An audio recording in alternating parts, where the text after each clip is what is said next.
quick wrap-up of The Cure. Nothing special, you know, other than Robert Smith is a genius. Now, what's interesting about Robert Smith, really quick, is that Morrissey, Stephen Patrick Morrissey from the Smiths, and Robert Smith are supposed to be sworn enemies. I don't know if that's true. That could just be media rumor. But their music is very different. I was big fans of the Smiths growing up. They were my favorite band. But then I always liked The Cure and admired The Cure and thought The Cure was very creative. Now, a lot of people say The Cure are shoegaze music. Some say goth. But they say the only album of goth is their album Pornography, and then a little bit on Disintegration, like a song called Lullaby. They don't claim to be goth, so they're just almost pretty much just alternative. If you compare them with the Smiths are borderline almost indie, okay? So they're two different genres. They're both in the alternative market.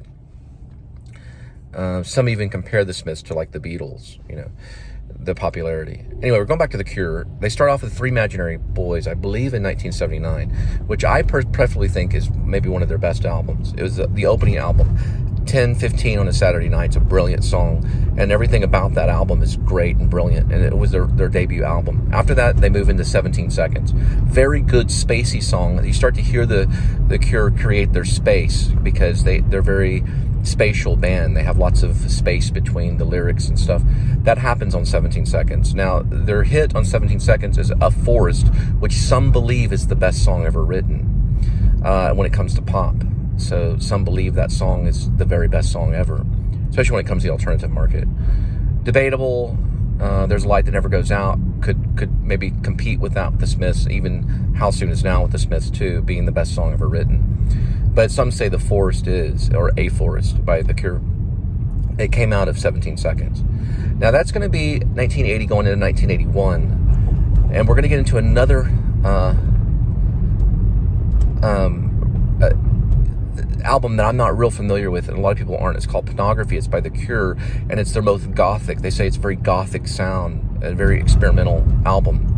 After Pornography, actually, I'm wrong about that. Never mind. Take that back. Take two. The next album they would get into is called Faith, which is what I'm listening to now. I'm listening to Faith now. That album is right after 17 Seconds. That one has that song. Anyway, I'll get into it later. I was just listening to it then. I just know the way certain things sound. Anyway, Faith is supposed to be a pretty good album. It was written when the drummer mom was ill, and there was just a lot like death in the family kind of thing. So they wrote Faith. Now, after Faith, that's when Pornography came about, and that was The Cure writing a very experimental goth album. Now, after Pornography, they got even more spatial with the next one, which I think, I'm going to guess on it, I'm going to say it was probably, most likely, I'm going to say Kiss Me, Kiss Me, Kiss Me. I could be wrong. I have to go back and look at the chronology. But Kiss Me, Kiss Me, Kiss Me is a very good album with Hot, Hot, Hot and Just Like Heaven. Two great hits that you're really listening to the melodic side of The Cure, where they're really creating a melody. So they're really focusing on melody in Kiss Me, Kiss Me, Kiss Me. And it also has their triumphant, iconic anthem sound, because they were an anthem band, meaning they toured huge stadiums, like Van Halen style, like 20,000 people would be there and stuff. So they were a stadium band. And Kiss Me, Kiss Me, Kiss Me proves that, because the pop songs on there are number one hits that we all know, Just Like Heaven, for example, and Hot, Hot, Hot. Now, later you're going to get on Head on the Door, or, you know, The Head on the Door is a Dream.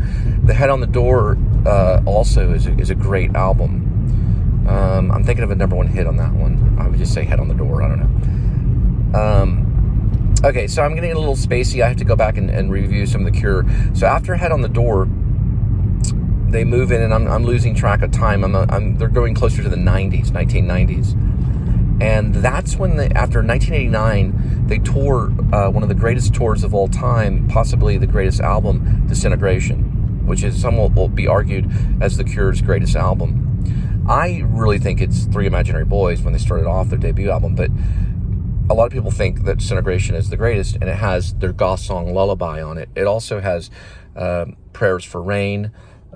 It opens with Plain Song, which is, it takes a very long time to get to the lyrics. There's tons of space, like football fields of space, long times of it's nearly an instrumental album.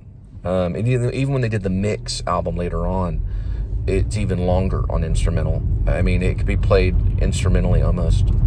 But it does have lyrics and love songs on it too, which is great. International #1 hit of all times, you know, love song. There's a lot of good stuff on Disintegration. Now, here's a true fun fact. I saw The Cure live in Dallas at Starplex and saw Disintegration with one of my friend girls who she invited me to go, and I went, and I don't even think we might have smoked just one cigarette. Like, we were smoking Marble Lights. We might have had like one cigarette, but no drugs at all. We were perfectly sober through the whole concert. Not true with other concerts that I've been to. No LSD or anything. We were just completely sober the entire concert. We were kind of goody goods, but I did have jet black hair, and I did wear creepers and a leather jacket and a turtleneck, just like I'm wearing now. I had a turtleneck on. Most likely I probably had a red beaded necklace, and my hair was slicked back like Vince Vega, jet black, and it was leather with, of course I had the not Doc Martens yet, I got those later, but I had what was known as the creeper shoes, very high heel shoes. Well, they're not high heels, they're like platform shoes. They call them creepers. Anyway, I think I got maybe a shirt at that concert. I wish I had it today. That was Disintegration, so it was wonderful. Then you get into Wish and all that stuff. That's where I lose track. But I think Disintegration was probably maybe Robert Smith talking about how they had come to like the peak, you know, of their career. And later they would do Wish, which is Friday I'm in Love. You know, it starts off, I know a little bit of that by heart. It's a very easy song to remember. It starts with hang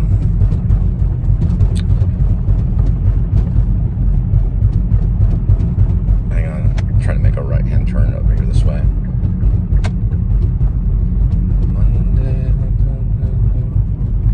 I was memorizing it earlier today. It's just funny about my thing about Robert Smith, though, is weird is he could never sing without the band.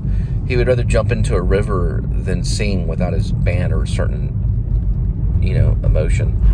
But I think it starts with Monday, something about blue. Tuesday's gray and Wednesday too. Thursday, I don't care about you.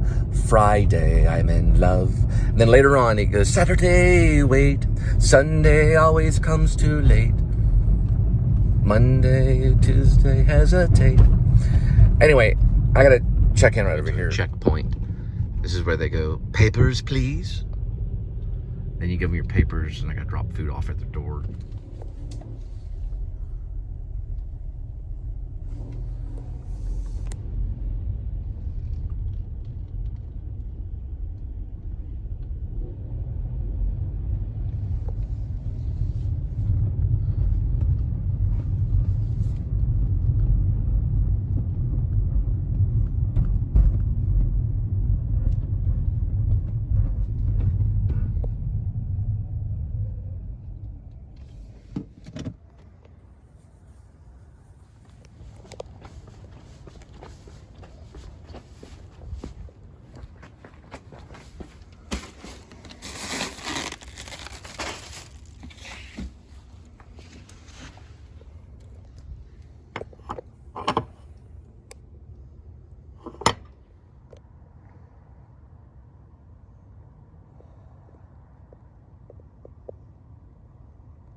Really cool about bands, especially back in the time of the 80s, was it was real popular to come up with a hit single, then release it on a 45, you know, if you had vinyl or on tape cassette.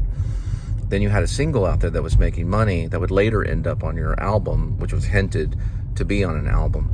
But they had a thing called B-side, which is on the back side of the vinyl, or, you know, the front side would be A, then you have a B-side. Well, anyway, they had a deluxe edition released on 3 Imaginary Boys, which does have Boys Don't Cry. So it's not on the original Three Imaginary Boys.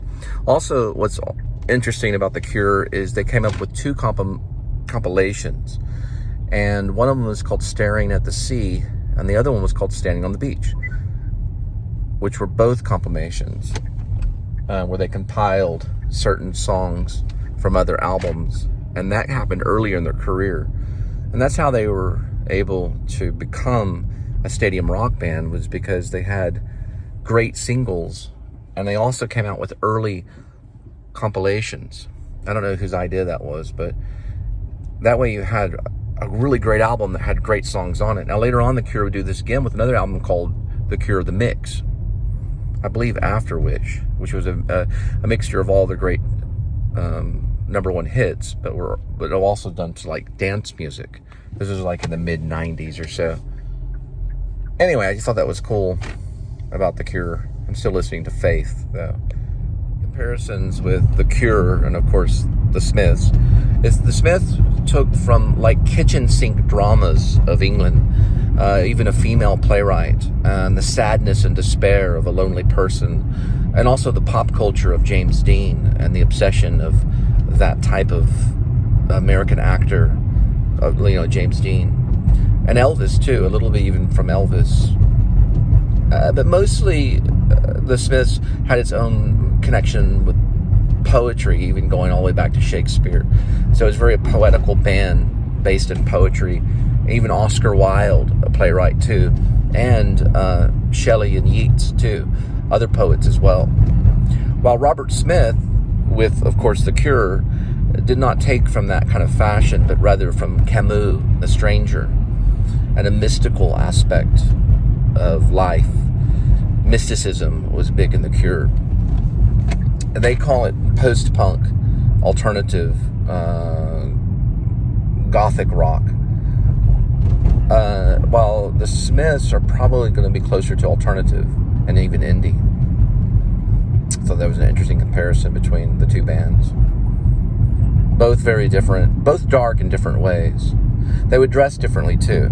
So with The Cure, not starting off that way though, because Robert Smith dressed very normal when he started off. But the Smiths dressed in kind of a almost preppy. It was almost preppy. Very much kind of like maybe how Elvis would have dressed, or even James Dean. It was very okay to dress up like James Dean and go to a Smiths concert. Not so much The Cure. So The Cure started off kind of normal looking and then went into the gothic look, where the hair kind of came up and down in his face. It was very long and hairsprayed and went out almost like a tree. But he would have like unks, very Susie and the Banshees kind of look, art rock, lipstick kind of smeared on his, this is Robert Smith, his lipstick would be smeared on his lips. While Morrissey might have wore a little bit of eyeliner, maybe, but Morrissey's hair would have been up very fashionable, much like a pronounced Elvis, with the hair pompadour way up.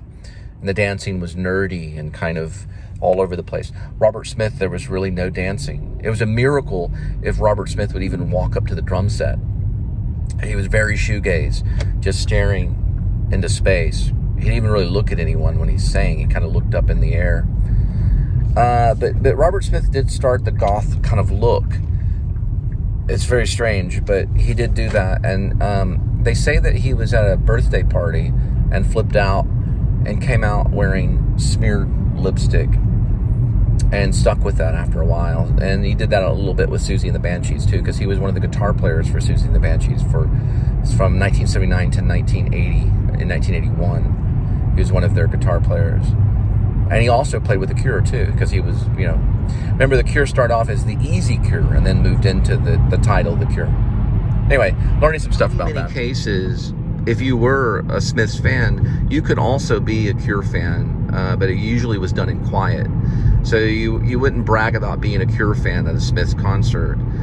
But if you did go to a Smiths concert, and then let's say you went to a Cure concert, you would have to change your look, which is very common in the late 80s and going into the 90s. It spawned an era of many actors because many would like The Cure, but they would spray their hair all up and act very gothic.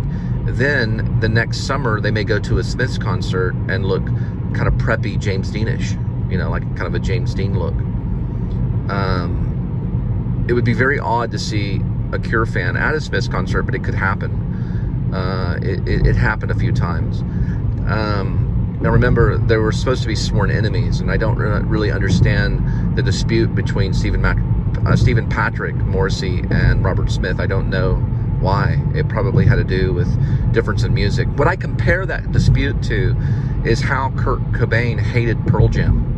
If you look at Nirvana, Kurt Cobain was very outspoken against Pearl Jam, but Pearl Jam didn't really diss anyone. They didn't talk bad about anyone really. They actually admired Nirvana, but not Kurt Cobain. He desperately hated Pearl Jam. Now, also you have to realize with the Smiths and also the Cure is you would talk differently too. If you were a Cure fan, then you would be shy and you'd look down. Now, of course, if you're a Smiths fan, if you were a Smiths fan, you would also be shy too. So they both required shydom. One was criminally shy, which would be a Smiths fan. You would be a gothically shy if you were, you know, a Cure fan, but you would probably have more of a drug problem if you were a Cure fan than you would at the Smiths. You'd probably be more clean cut and really into poetry, and you would despise meat. You would be a very big animal lover, and you would probably wear Doc Martens, which would contradict your animal love because Doc Martens are made out of leather. There was some patent leather, though, in the Cure following scene, but many Smiths fans wore Doc Martens, which were all made from leather. So there was some contradictory. Only one side would say meat is murder, and that'd be the Smiths. The Cure, you could probably go to a barbecue and be okay.